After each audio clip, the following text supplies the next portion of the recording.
This is. They got the Tin Man and Lion. What is this? Got a bird up there. It might be somebody's house. Oh, no.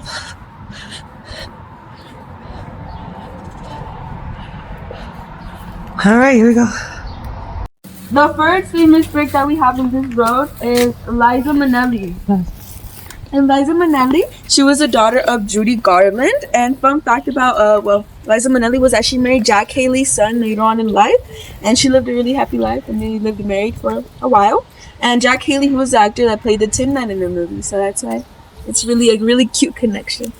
And then over here, we have some bricks in cursive. The bricks in cursive, those are people in the movie or places in the movie. Fun fact, Toto has 2 bricks, and well, because he's really important.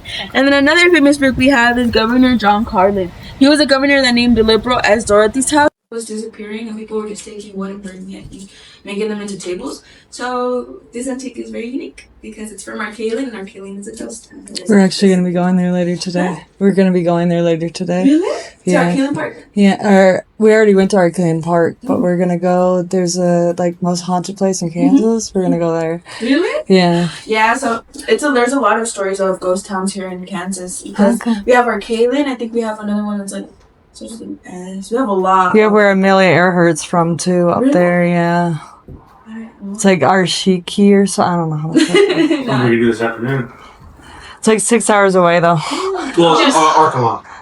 Oh yeah, Arkaland, we just went there and camped there, so. Oh, yeah. It's not visuals from outside, from visuals from there, or in the outhouses and visuals from there. There you go. That answers your question for the change.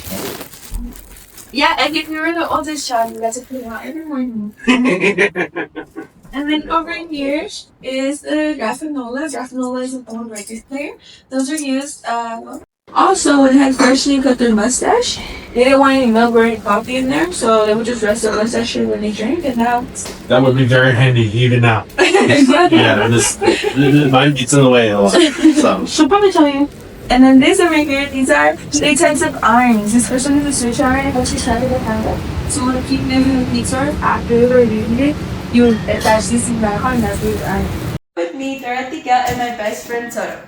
So Toto used to walk me from and to school every single day. But since he was a dog, of course he couldn't go to school with me. So when he walked me to school, we would have to run back home. When he ran back home, he would cut through Mrs. Gulch's yard. And Miss Gulch, she was a mean old lady who didn't like dogs at all. And she claimed that Toto would bite her ankles and chase her kittens. But of course we knew Toto wouldn't do that. He was a nice dog. Or at least nice people. But one day when I came back from school and I went into my living room, I saw my auntie and Miss Gulch sitting down. Which was weird because my auntie didn't like Miss Gulch at all either. But I asked my auntie what was going on, and she said that Miss Gulch had a court order to take my Toto away. So I told my auntie, you must something about it, you can't let her take him. And she said, oh my dear, I can't do nothing against the law. So I saw as Miss Gulch picked up my Toto, put it in her basket, and run away. She was riding down the road on her bicycle. I saw Toto peek out of the basket, jump right off, and run right back to me. I was so happy that Toto was fine and free from Miss Gulch, but I was still captured by her. But I knew that if Miss Gulch tried to go with my Toto once, she would try to take him again. So I grabbed my Toto, I packed my bags, and I ran away. As I was running away, I came across a big caravan that read Professor Marvel. He could read my past, my present, my future. They took me to big cities, vast oceans, and different countries. But he said that before he took me with him, he first had to consult his crystal ball to make sure I wasn't leaving anything or anyone behind. So, as he was consulting his crystal ball, he said he saw a woman crying and holding her heart. So I thought to myself that must be my auntie, and so I told him, well, thank you, Professor Marvel, I really must get going. So I ran back home. When I ran home, I screamed, Auntie Anne! Uncle Henry, where are you? Auntie Anne? All of a sudden, the lights went off and lightning started roaring outside, so I screamed, Auntie Anne! Uncle Henry, where are you? It's me, Dorothy, hello? But there were nowhere. Finally, as I looked outside, so there was a toaster coming right towards our house. So I screamed, Auntie Anne! Uncle Henry, where are you? It's me, Dorothy, hello? But there were nowhere outside. I thought to myself that it must be the shelter, and the shelter, so I went to the shelter and said, Auntie Anne, oh no! Dorothy, hello? But of course, he couldn't hear me. The wind was cutting out my voice. There was nothing else left to do. Finally, I went back inside and I went into the kitchen and screamed one last time. Auntie Anne, I promised I would run away again. I promised. But it was of no use. Of course, she can't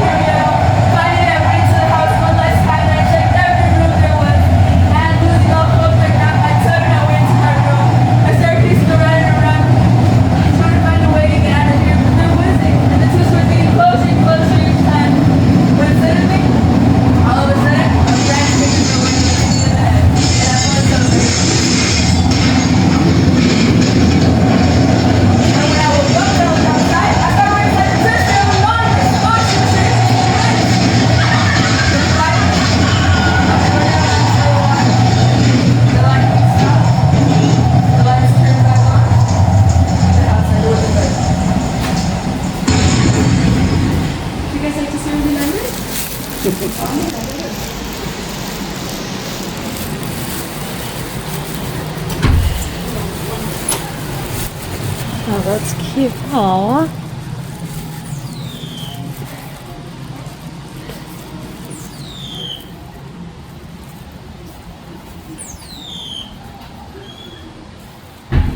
So finally, when I got out of my house and I put my toe down, I told Toto, "Oh Toto, we must not be in Kansas anymore. We must be over the rainbow. There's a lot of flowers and a lot of colors all around me." And as I was looking around, a pretty pink bubble appeared, and a beautiful woman came.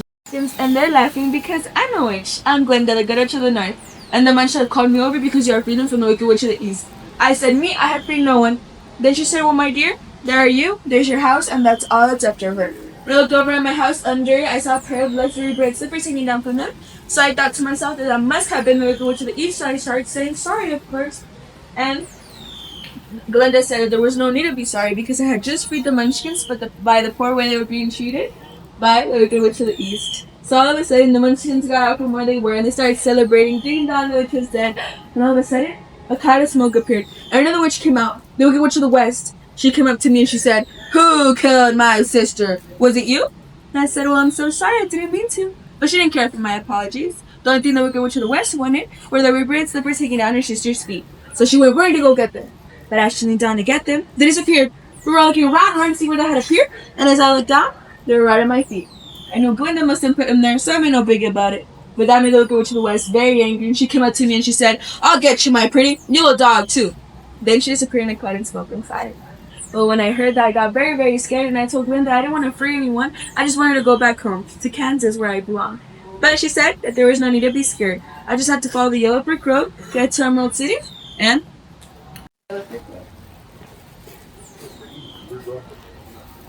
I find it fun.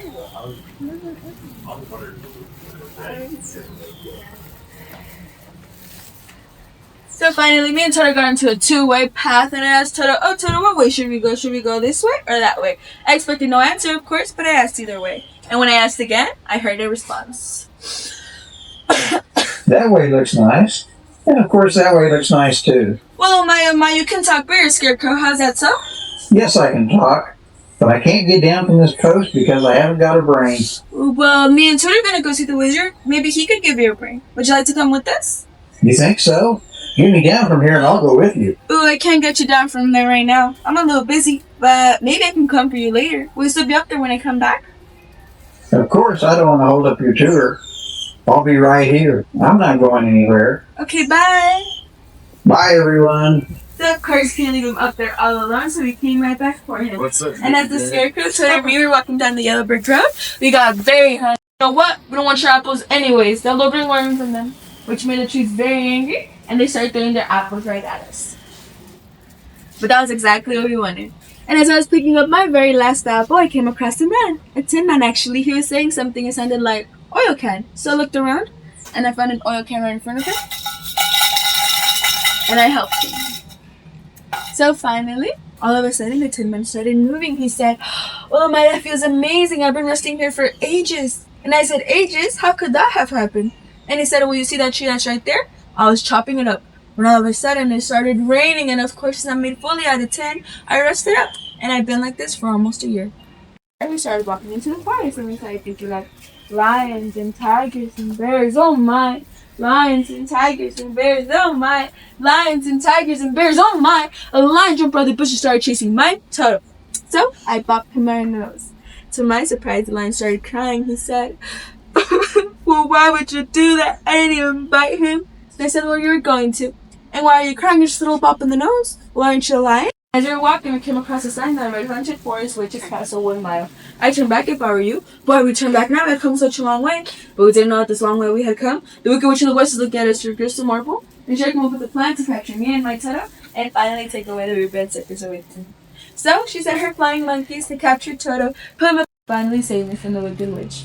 So as we were running down the stairs away from the Wicked Witch, she appeared again. And this time she threw a fireball at us. But it did hit someone, this Scarecrow. So we were looking around and around to put the fire out, and I found a bucket of water. I threw right at the Scarecrow, and thank goodness I put the fire out. But some of the water must have gone on the witch, and she must have been allergic because she started screaming, I'm melting, what a world. And she became a puddle. And all that was left of the witch was her hat, her broom, and her robe. And to our surprise, the wicked soldiers started celebrating and thanking us for freeing them from the Wicked Witch. And as a form of gratitude, They gave us her broom and said to give it to the wizard so he could finally grant us all our wishes. So, we thanked the Winky soldiers, we grabbed the broom, and we kept on making our way to the Yellow Brick Road. And as we were walking, we took a very, very long nap in the field of poppies, and we finally got to our the door. And like I do in every doorway, I read, please knock. But we knew the bell was out of order. We had just ring it, but we knocked either way. When we knocked, the man came out again. He said, well, that's more like it's your business. So I told him that I wanted to go see the wizard. He said, the wizard? I've been here my whole life and I haven't seen the wizard once. He said, if you want to see the wizard, that's going to be in a million years. So I told him that Glenda had sent me, and he said, we'll prove it. So I showed him my red slippers, and he said, well, that's a horse of a different color. Come right in. And when I walked in, there was a horse of a different color. Of many colors, actually. So I went up into a coachman and I asked him if he could take me to go see the wizard. He said, well, of course, but not looking like that. So first, he took us all to the Washington Breakfast Company, where the lion got a pretty pram and a big red bow, where the Tin Man got bugs, and the Scarecrow got garbage. And for me, answer your wishes now? And he said, well, let me think about it. Come back tomorrow. And God Almighty said. And I said, well, I don't want to come back tomorrow. I want to wish granted now. And he said, well, you'll be lucky if you got a wish granted in 20 years. So it made me lose all hope. So I grabbed my toe and I was ready to leave. And all of a sudden, the wizard started repeating stuff over and over again. And he started making no sense of himself. But either way, I was losing all hope. And when I walked away, Toto jumped right off my arms and he went up into the curtain. He pulled the curtain back, revealing a pair of legs, and the wizard screamed, pay no attention to the man behind the curtain. But we still did. And behind the curtain there was a man faking to be the wizard. There was no wizard at all. He was just a plain old man from Kansas. Well, at least from Kansas, just like me. And since we had found out the wizard's big secret, he said he'd grant us all our wishes. So, he gave the Scarecrow a PhD in Thinkology. He gave the Tin Man a real cold heart who really ticked inside of him. And he gave the lion a badge of courage. And for me, he said he would take me back home in his hot air balloon. So we all made our way over there. So, as we were on the hot air balloon and we were ready to leave, I had to open my arms, but Toto being the dog, he waved goodbye to all of them while sitting. He drifted up and away into the sky. As I saw him drift up away into the sky, I started crying, of course, because that's my only way back home. But that's when a pretty pink bubble appeared, and Glenda came out. And she said that I've had the power to go home this whole time. It was on my red slippers. I decided to think there was no place like home, clap my heels 3 times, and I'd be home in no time. So this time, instead of only waving goodbye to all of my friends, there's no place like home. When I opened my eyes and I looked around, I saw my Auntie Em and Uncle Henry right next to me, and I told my Auntie Em, there really is no place like home. Well, a lot of stuff that people that are big fans of the movie donated to us, and then they always ask us if we have anything from the movie. The only thing that we actually have from the movie is this little house right here, which is the one that was used for that scene where the tornado is spinning around, and you see a little house moving around. That's the one for that. Everything else, the Washington Museum has it, so we don't have anything else other than that. And you guys feel free to look around. If you guys have any questions, feel free to ask me. And when you guys are ready to go, you guys can just like that. Do what? He disappeared into the shoe. There he comes, out of the shoe he goes.